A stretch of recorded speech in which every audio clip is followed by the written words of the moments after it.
Ku mau juru selamat, hatiku teguh. Di lembah dan bukit yang perlu ku tempuh, Tuhanku membimbing aku pada jalannya, yang menuju rumah Allah yang bakal. Ikut Tuhan Yesus, ku tetap mendengar dan mengikutnya. Ikut Tuhan Yesus, ya kemana juga ku mengikutnya. Ikut Tuhan Yesus, ya kemana juga ku mengikutnya.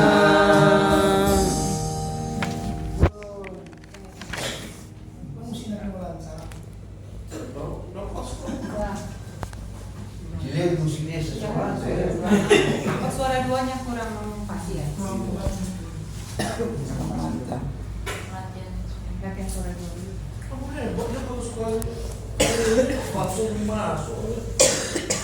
Yuk, aja suara dulu yuk. Suara dulu kita bertiga. Bertiga. Suara dua lagi. Ayo. Ayo. Dari ya.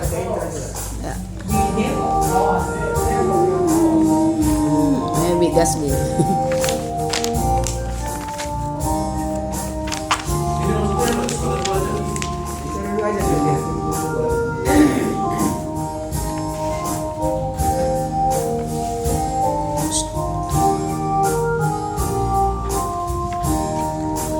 Ku mau berjalan dengan juru selamatku, di lembah berbunga dan so fa mi fa so la la sol fa mi fa so la do si so do so la la fa mi so si do re do si do so la fa mi fa so la do si so.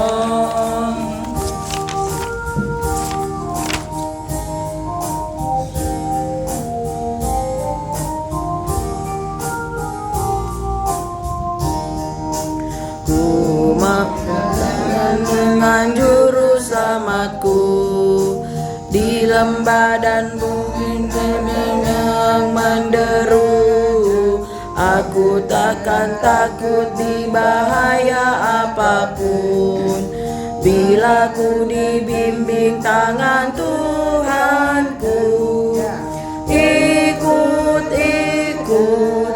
Ikut Tuhan Yesus, ku tetap mendengar dan mengikutnya. Ikut Tuhan Yesus, ya kemana juga ku mengikutnya.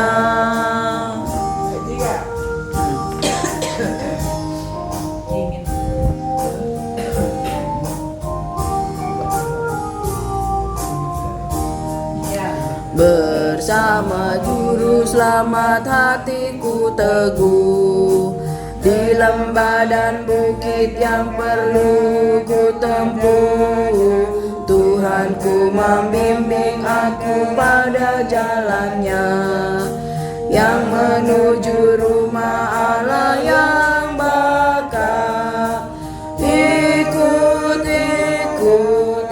Ikut Tuhan Yesus, ku tetap mendengar dan mengikutnya. Ikut Tuhan Yesus, ya kemana juga ku mengikutnya. Ikut Tuhan Yesus, ya kemana juga ku mengikutnya. mengikutnya. Ya, bisa. Bisa itu ya. Sehingga tumbuh pakarnya. Sini sayang, sini aku.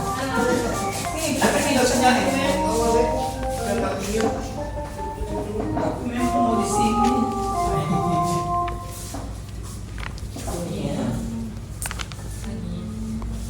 Gua akan bergerak. Jadi gereja. Beras tadi bergerak. Kawan jahe. Terus kalau bisa. Aku sini kebantu mulai dalam malam Bisa ya apa? Alergi. Nah, Alergi. Obatnya ganti. Mama juga kemarin batuk. Batuk obatnya katanya diganti. Yang Kanderen diganti. Obatnya ganti. Itu juga diganti. Yang bikin batuk.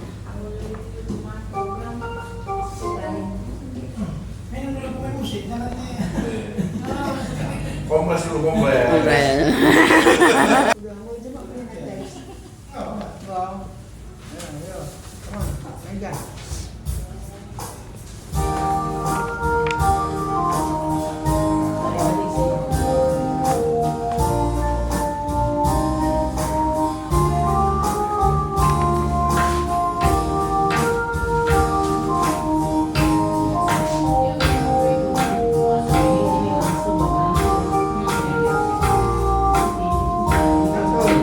Ku mau berjalan dengan juru selamatku di lembah berbunga dan berair sejuk. Ya kemana juga aku mau mengikutnya, sampai ku tiba di negeri baka. Ikut Tuhan Yesus, ku tetap mendengar dan mengikutnya. Ikut Tuhan Yesus, ya kemana juga ku mengikutnya. Oh, ini nggak ada. Jadi pause jatuhnya. gimana ya? Sudah dua sama aja.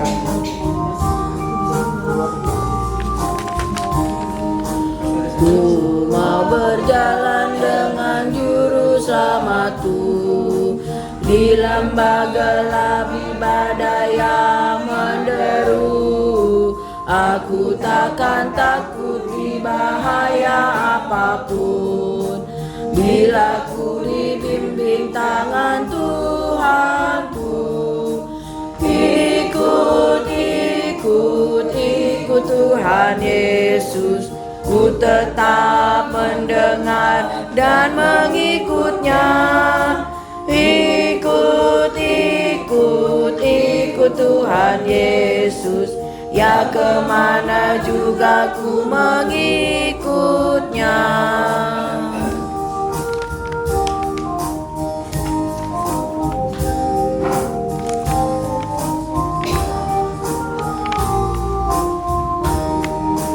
Bersama juru selamat hatiku teguh, di lembah dan bukit yang perlu ku tempuh.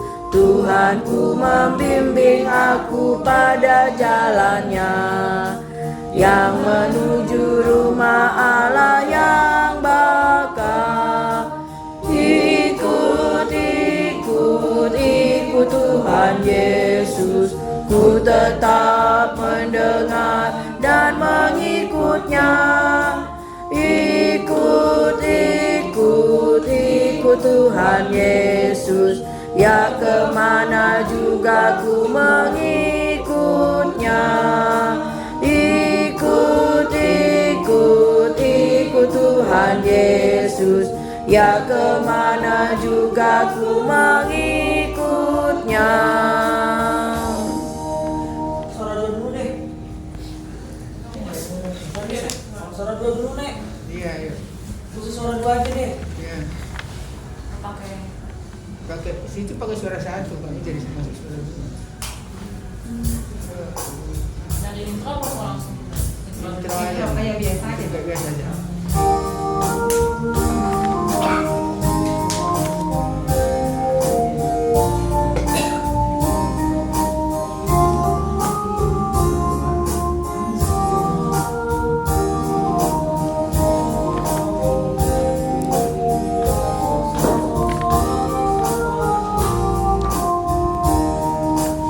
Ku mau berjalan dengan juru selamatku di lembah berbunga dan berair sejuk. Ya kemana juga aku mau mengikutnya, sampai aku tiba di negeri baka. Ikut, ikut, ikut Tuhan Yesus. Ku tetap mendengar dan mengikutnya. Ikut, ikut, ikut Tuhan Yesus. Ya kemana juga ku mengikutnya.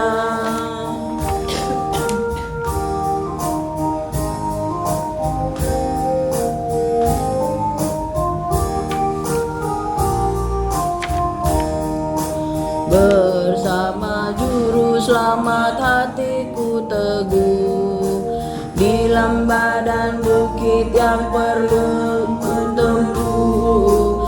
Aku takkan takut di bahaya apapun, bila ku dibimbing tangan Tuhanku. Ikut, ikut, ikut Tuhan Yesus. Ku tetap mendengar dan mengikutnya. Ikut, ikut, ikut Tuhan Yesus. Ke kemana juga ku mengikutnya.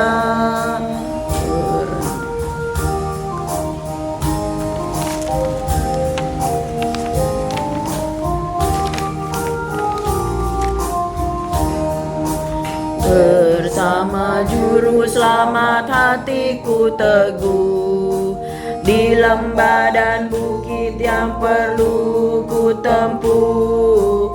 Tuhanku membimbing aku pada jalannya, yang menuju rumah Allah yang baka. Ikut, ikut, ikut Tuhan Yesus. Ku tetap mendengar dan mengikutnya. Ikut, ikut, ikut Tuhan Yesus. Ya kemana juga ku mengikutnya. Ikut, ikut, ikut Tuhan Yesus. Ya kemana juga ku mengikutnya. Engkau. Iyalah konsen nih. Ada teleponnya, Mas.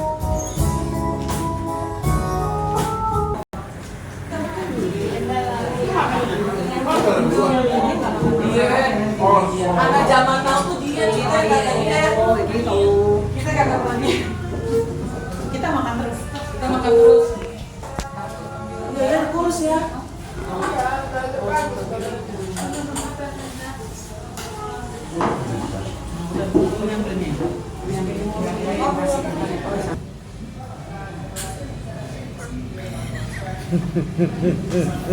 Dari sahabat yang aku share itu ada penambahan nggak itu? Kalau penambahan tolong diisi ya. Dia langsung dia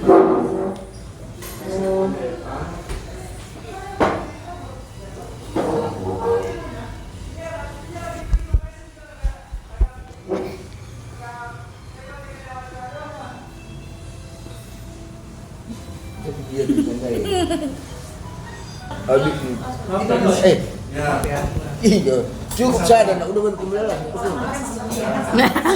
Pinakalanganin kaya silang kakainan na kami.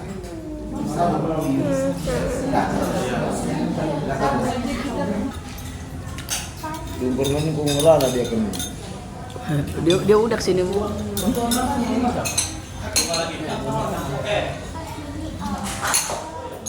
Ini makan nggak? Ntar bapak lagi minta air. Bagi dua airnya. Balik.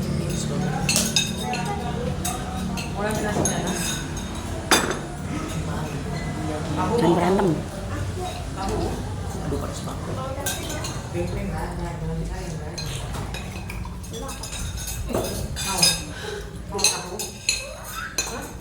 Bantuin ini tuh makannya tuh. Udah biar aja.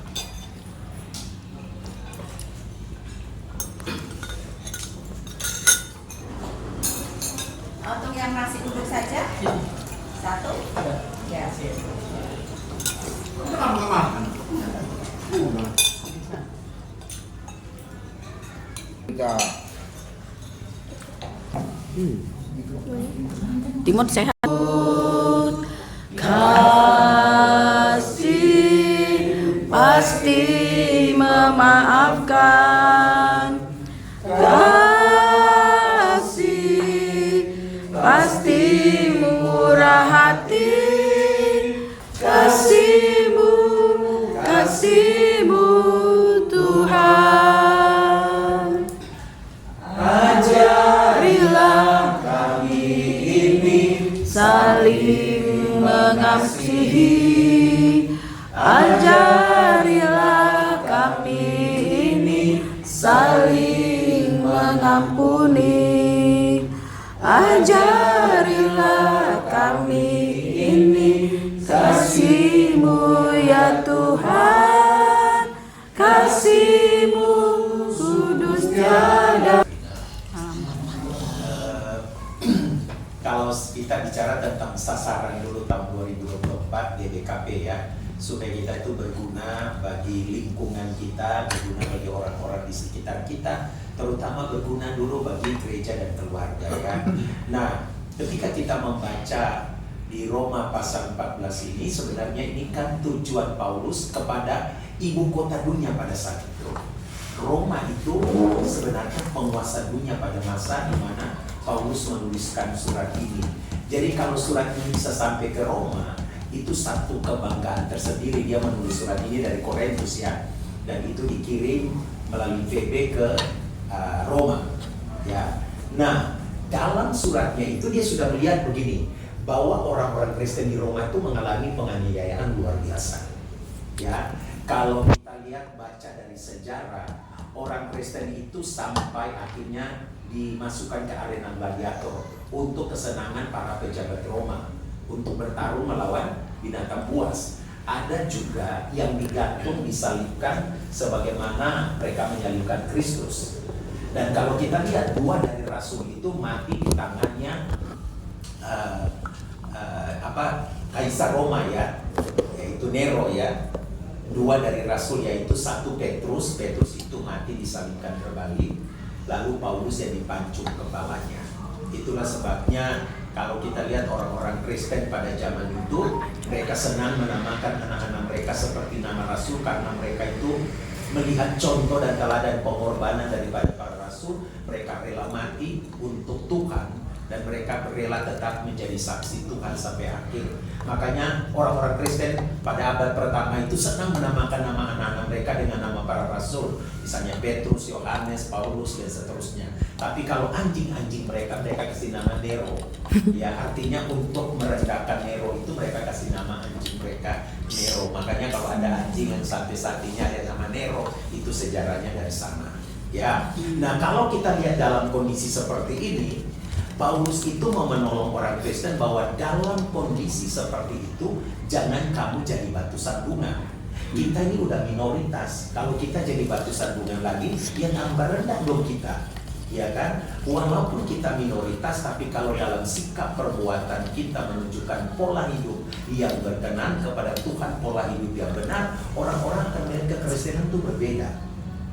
Karena apa? Kita lihat dunia sekarang ini itu udah kacau balau. Yang benar bisa disalahkan, yang salah bisa dibenarkan. Anak-anak nggak tahu, liar sekali zaman sekarang. seperti yang dibilang tadi itu pun juga akibat daripada ada salah satu pendidikan yang salah di tengah gereja atau di tengah keluarga. Nah, sebenarnya kalau kita bilang gereja dalam lingkup yang paling kecil itu kan ada di tengah keluarga. Nah, kalau pendidikan keluarga itu tidak cukup memadai, lalu di gereja pun mereka tidak aktif, tidak ikut ibadah, atau kita juga sebagai orang tua tidak membawa mereka untuk benar-benar berkenan kepada Tuhan, maka kemudian itu menjadi satu bumerang buat kekristenan. Nah, kekristenan itu bukan bicara tentang hubungan kita vertikal dengan Tuhan saja. Kekristenan itu ibarat salib. Ada hubungan vertikal kita dengan Tuhan, tetapi juga ada hubungan horizontal dengan sesama. Jadi bagaimana kita bisa menunjukkan hubungan baik kita dengan Tuhan dengan menunjukkannya kepada sesama kita dalam cara kita, perbuatan kita. Orang bisa lihat iman kita seberapa besar nggak? Orang bisa tahu iman kita seberapa besar iman kita nggak? Ada yang bisa ukur iman orang lain? Nggak ada. Orang hanya bisa melihat iman itu nyata dalam perbuatan, ya kan? Makanya dia bilang iman tanpa perbuatan adalah iman yang mati. Nah, kalau kita lihat begini, kekristenan pada masa ini sebenarnya imannya banyak orang itu dibilang orang beriman ya, karena dia aktif di gereja, udah masuk keluar gereja, tinggal bikin sarang di gereja, jadi dia burung gereja. Tetapi belum tentu dia mempraktekkan imannya itu dengan cara yang berkenan kepada Tuhan. Makanya kalau kita bilang, kita ditantang dengan tema dari Modramen untuk tahun ini, bagaimana kita berguna bagi lingkungan, bagi gereja, bagi sesama. Itu berarti kita mulai dari hidup kita. Jangan minta perubahan itu dari orang lain. Sebab orang lain itu akan berubah ketika kita sendiri berubah. Maka kemudian kalau kita kembali ke teks kita dalam Roma 15 ayat 14 sampai 21 ini, maka Paulus mengatakan begini, cara terbaik untuk menolong orang supaya mereka itu kita berguna bagi mereka, dia bilang salah satu caranya, pertama dia bilang beritakanlah Injil buat mereka. Karena itu paling utama. Sebab mungkin dia baik. Orang-orang kalau kita lihat orang baik itu, mungkin orang Hindu-Buddha itu jauh lebih baik dari kita. Benar nggak? Iya. Iya kan? Nggak sembarang mencuri, berbuat kasih itu banyak. Tetapi perbuatan baik itu, Paulus bilang itu tidak menyelamatkan. Kita itu dikeselamatkan karena kasih karunia dari Tuhan Yesus. Itulah sebabnya perlu bagi kita untuk menyatakan iman kita kepada orang lain dengan cara perbuatan kita, perkataan kita, sikap hidup kita. Kita belum bicara tentang Injil secara frontal, artinya kita bisa, misalnya saya ketemu dengan Bapak Pani itu, saya bisa cerita tentang Kristus adalah satu-satunya juru selamat, tidak ada jalan keselamatan hanya di dalam Dia. Itu mungkin nanti. Tetapi pola hidup kita itu berbicara sebelum firman Tuhan berbicara. Jadi kalau kita tidak menunjang kebenaran firman, maka kemudian kita itu sebenarnya gagal. Coba kita lihat ayat 16. Paulus katakan di situ begini, yaitu bahwa aku boleh menjadi pelayan Kristus Yesus bagi bangsa-bangsa bukan Yahudi dalam pelayanan pemberitaan Injil Allah, supaya bangsa-bangsa bukan Yahudi itu dapat diterima oleh Allah sebagai persembahan yang berkenan kepadanya, yang disucikan oleh Roh Kudus. Jadi Paulus bilang gini, luar biasa kalau kita itu bisa menjadi orang-orang yang memberitakan Injil melalui perkataan kita, melalui sikap kita, melalui perbuatan-perbuatan kita. Injil itu menjadi nyata.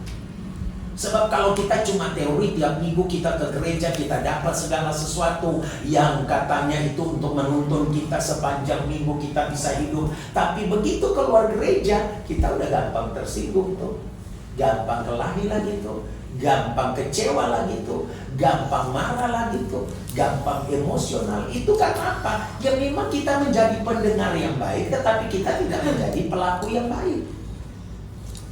Iman kita itu bukan cuma sampai pada pendengaran. Memang dia bilang iman timbul oleh karena pendengaran, dan pendengaran akan firman Tuhan. Tetapi sampai pada mendengar itu kan kebutuhan pribadi. Saya mendengar, saya memasukkannya ke dalam hati, saya menstimulasi pikiran saya dengan firman itu, lalu saya bisa mengingat kebaikan-kebaikan Tuhan itu untuk pribadi saya. Tetapi ketika saya mempraktekkan itu orang bisa lihat Kristus melalui hidup saya. Hanya 2 kalimat yang akan keluar dari orang lain terhadap kita. Makanya Paulus bilang bukan orang-orang Yahudi, tapi orang-orang non-Yahudi. Maksud dia itu bukan orang-orang yang dalam lingkup percaya iman Kristen, tetapi dari lingkup orang-orang yang di luar.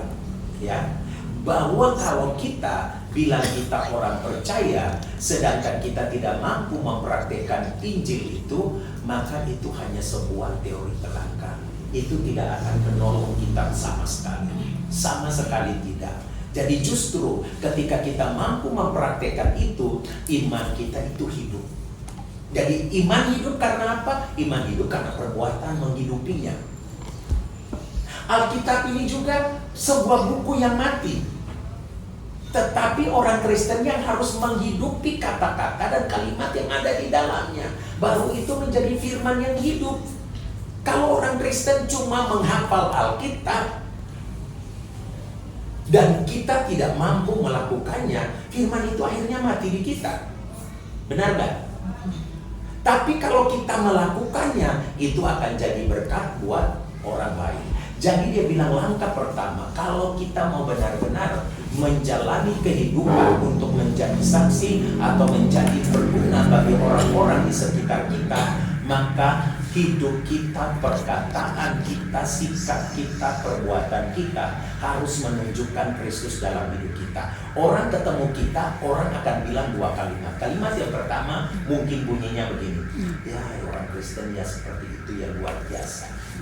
Tapi ada kalimat yang kedua, orang Kristen kok begitu sih gitu ya. Itu berarti ada sesuatu yang salah dengan kekristenan kita. Atau orang ketemu kita, dia akan bilang gini, nggak ada lu, nggak rame. Artinya mereka itu sangat membutuhkan kehadiran kita. Tapi kalau dia bilang asal ada lu ada masalah, ya berarti kita jadi penyebab masalah dong. Kita tidak punya banyak pilihan. Kita cuma punya 2 pilihan, menjadi saluran berkat atau menjadi batu sandungan. Dan kita tinggal pilih. Hidup saya ini, masa seumur hidup saya menjalani kehidupan kekristenan, saya terus menjadi batu sandungan. Dan batu sandungan terbesar itu bukan dari luar loh. Kekristenan itu hancur tidak pernah dari luar.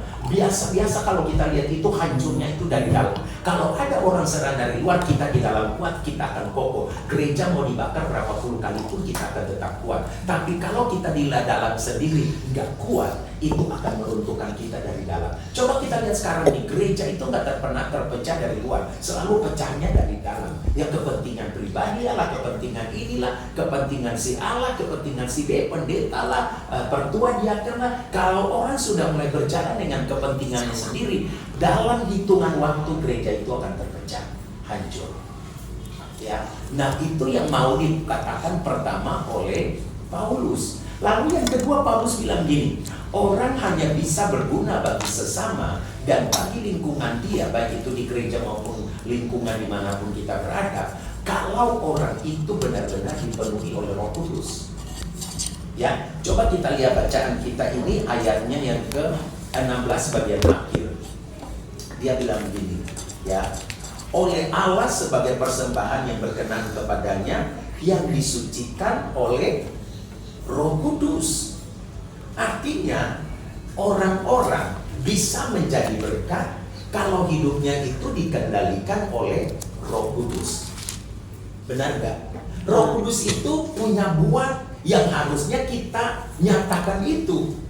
Roh Kudus punya buah apa saja? Pada 9 aspek dari buah Roh Kudus itu ada kasih, sukacita, damai sejahtera, kesabaran, kemurahan, kebaikan, kesetiaan, kelemah lembutan, dan penguasaan diri. Nah 9 aspek dari buah roh ini harusnya itu menjadi bagian dalam hidup kita, sehingga dimanapun kita berada ada kasih, ada sukacita, ada damai sejahtera, ada kesabaran, ada kemurahan, ada kebaikan, ada kesetiaan, ada kelemah lembutan, ada penguasaan diri.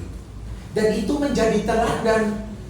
Kalau kita baca dari mana-mana pun, orang-orang kita dibedakan, agama itu dibedakan dalam ininya dia ya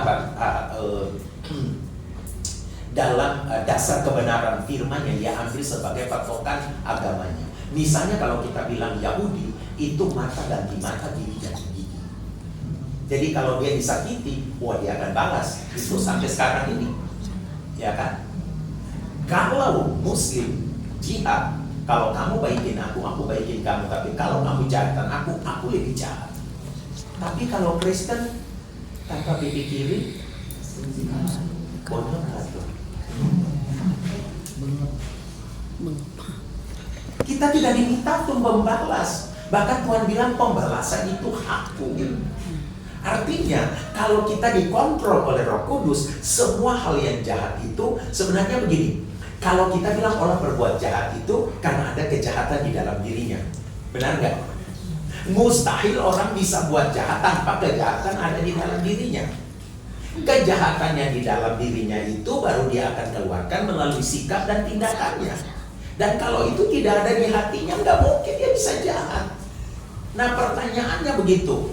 Kejahatan itu bisa kita lakukan kalau ada di dalam kita. Pertanyaannya, bisa ada di dalam kita karena apa? Ya karena kita membiarkannya masuk. Benar nggak?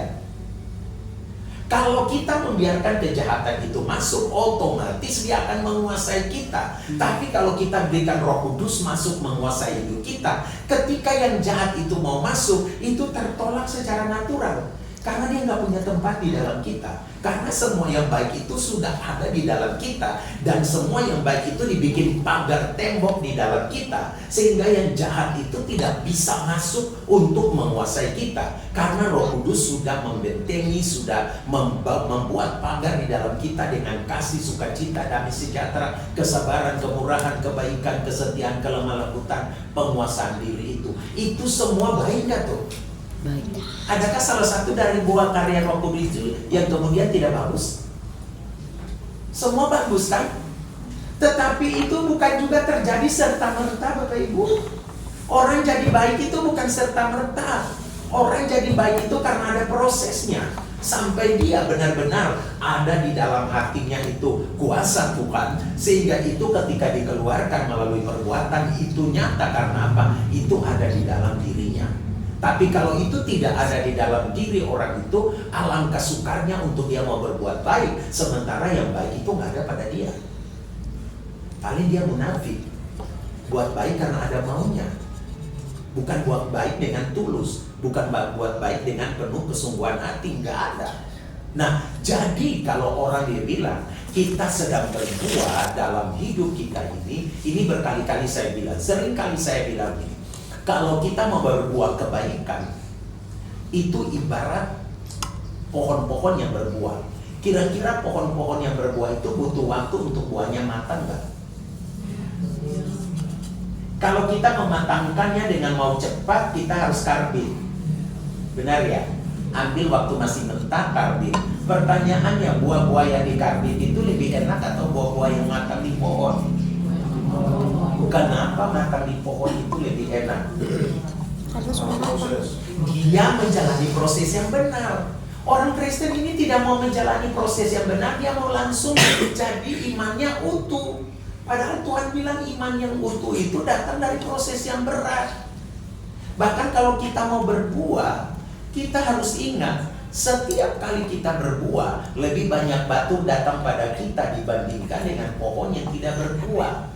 Kenapa? Karena anak-anak nggak pernah iseng ngeparin pohon yang nggak ada buah. Selalu batu itu datang kepada pohon yang sedang berbuah. Jadi kalau kita mau berbuah kebaikan, itu lebih banyak masalah datang pada kita loh.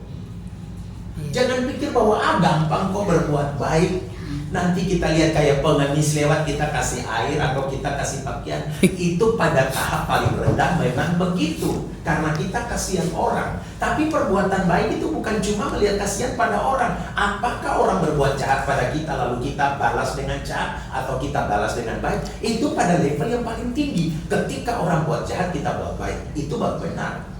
Iman Kristen itu berbicara bukan hanya sekedar kita bisa berbuat baik pada orang yang berbuat baik, atau kita berbuat baik pada orang miskin. Itu mah gampang, itu paling rendah. Kita kan juga punya kasih, begitu lihat orang susah kita tolong kan. Tapi apakah ketika orang berbuat jahat pada kita masih melakukan perbuatan baik atau tidak? Itu yang kemudian dipertanyakan. Karena kekristenan itu bukan masalah pada setiap hal yang kita lakukan pada level di bawah, tapi sampai pada level orang benci saya tetap mengasihi dia. Sekalipun dia membenci saya, dia memusuhi saya akan mengampuni dia.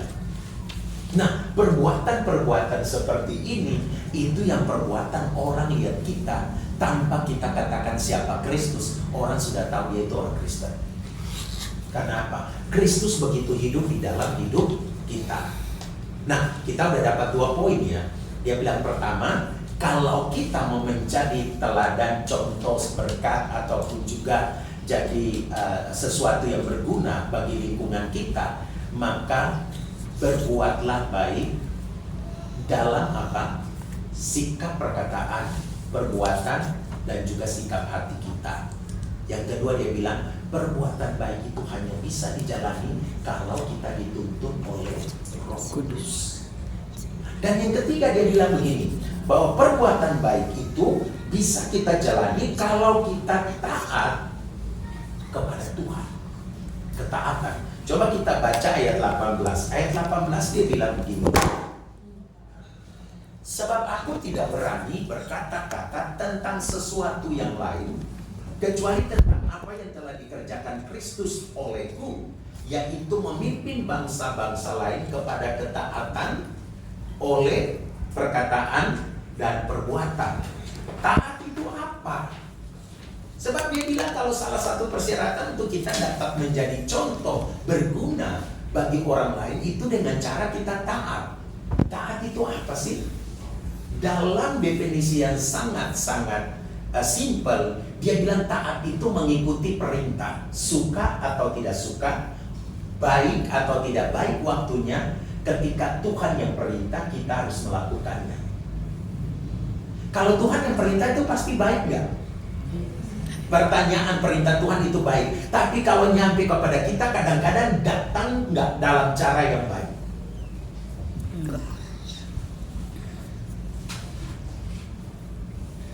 Belum bisa pahami ini saya. Misalnya Tuhan bilang, kamu harus minggu pergi ke gereja, tapi tiba-tiba dekat mau gereja sakit kepala atau hujan deras. Kenapa selalu masalah itu pas lagi hari mau gereja ya? Iya. Atau pas mau PJJ begitu, ada lagu capek, aduh ginilah, atau lagu gini. Sebenarnya kenapa masalah-masalah itu datang pada waktu kita diminta untuk pergi gereja, pergi PJJ, ikut Moria, ikut Mamre? Kenapa masalah datang pas waktu seperti itu? Disitulah ujiannya. Kalau kita tidak ikutin Tuhan, kita tidak benar-benar pada taat kepada Tuhan, maka kemungkinan besar iman kita itu cuma iman di mulut. Kita bilang kita orang beriman, tapi kan kita udah sepakat praktek hidup orang beriman itu baru itu bisa membuktikan dia itu orang Kristen. Sebab kekristenan itu bukan masalah kita pergi masuk keluar gereja tadi, kekristenan itu masalah praktek hidup. Saya dapati dari Tuhan, saya praktekkan melalui cara hidup saya, pola hidup saya, keseharian saya, sehingga kemudian ketika kita diminta untuk taat, benar-benar kita bilang Tuhan, kalau memang saya tidak bisa karena saya sakit, nggak bisa turun dari tempat tidur, nggak apa-apa. Tapi kalau selama saya bisa dan itu apa yang Tuhan mau, coba kita. Ya, Rayon Cempaka Putih kira-kira berapa keluarga atau berapa orang PJJ-nya? Katanya 23. 23 paling kurang berarti kalau suami istri 9 46. sudah tidak lengkap. Dari 23 itu 9 sudah tidak lengkap pasangannya. Iya, dari sekitar 30-an ada. Jumlah orangnya lebih lah. Sekarang ini 1, 2, 3, 4. nah, artinya ini baru setengah dari kita. Nah, bagaimana kita mau menuntut supaya kita itu menjadi orang-orang yang kemudian bisa melakukan kebenaran firman, tetapi ketaatan kita nggak bisa jalani. Ketaatan itu kan harga mati dalam dia. Jadi khotbah pendeta tentang firman ini kemarin saya ke Surabaya. Kita gereja di mana nih? Pak Haron. GMS ya, GMS itu ya pendeta di Surabaya tentang iman sih. Jadi intinya katanya sebelum kita menjadi pelaku firman, kita harus menjadi pendengar firman tentang Karena iman timbul karena pendengaran. Jadi begitu. Kemarin kita gereja pas banget tentang ini. Iya. Nggak mungkin kita menjadi pelaku kalau kita nggak menjadi pendengar yang baik. Sebab apa yang mau kita lakukan itu kan harus ada di kita dulu. Biasanya begini, saya tidak akan bisa memberikan sesuatu kepada orang lain kalau itu nggak ada pada saya. Benar nggak? Saya hanya bisa memberikan sesuatu pada orang lain kalau itu ada di saya. Nah, kalau firman itu nggak ada di saya, itu saya mau kasih apa ke orang lain? Ya kan? Sangat nggak mungkin. Misalnya contoh keseharian, kalau saya tidak punya uang, bagaimana bisa saya kasih ke orang lain sedangkan saya sendiri nggak punya? Saya hanya bisa memberikan ke orang lain kalau saya punya. Kalau saya punya firman, saya bisa berbagi itu dengan orang lain. Tapi kalau saya nggak punya firman, saya nggak mungkin berbagi. Makanya berbuat firman